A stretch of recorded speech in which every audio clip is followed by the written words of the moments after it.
მასპინძლის როლში ყოფნა და სუფრის გაშლა ყოველთვის დიდი სიამოვნებაა ჩემთვის. სუფრა კი სრულყოფილი ხდება უკვე მრავალჯერ დაგემოვნებულ კნატუნასთან ერთად. დავაკვირდი და კნატუნა სუფრიდან სუფრამდე ასორტიმენტს მრავალფეროვანს მახვედრებს. ის ნამდვილად არის დიდებულად გაფორმებული, საუცხოოდ შესუნელებული და გამომცხვარი უგემრიელი სიზუთხე, რომელიც უმდიდრესია ომეგა ცხიმებით და წარმოადგენს კოლაგენის ბუნებრივ წყაროს. ნამდვილად არ ვიცი შეწვის რა ტექნიკას იყენებენ, მაგრამ უგემრიელესი, წვნიანი, არომატული და რაც მთავარია ჯანსაღია. აქვე გეტყვით, რომ ხუთშაბათობით ყოველ შეკვეთილ ზუთხს საჩუქრად მოჰყვება 1 კილოგრამი ფარავნის ტბის რიაბუშკა. თევზს თუ უხდება ბროწეულის მაშარაფი, გოჭს მათი საფირმო ტყემალი ამშვენებს, რომელიც ჩემშვილს ძალიან უყვარს.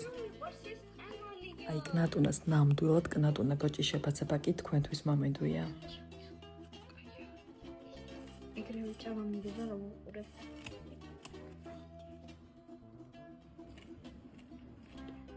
რანგმელია გიჩევთ იყიდოთ. შეამინებს. აქვე იმასაც გეტყვით, რომ ხუთშაბათობით გოჭზეც აქცია. უფასო მიტანის და დაჭრის სერვისი მოქმედებს. სხვათა შორის კნატუნამ საიდუმლოდ გამადა, რომ შემდეგი სუფრისთვის მენიუში ახალი პროდუქტები ექნებათ. ისეთი საქართველოში ჯერ არავის რომ არ აქვს გოჭის და კურდღლის კანჭმენიუები. ნამდვილად საინტერესოა. შემდეგ პურობაზე ვისი მასპინძელი ვიქნები კნატუნასთან ერთად.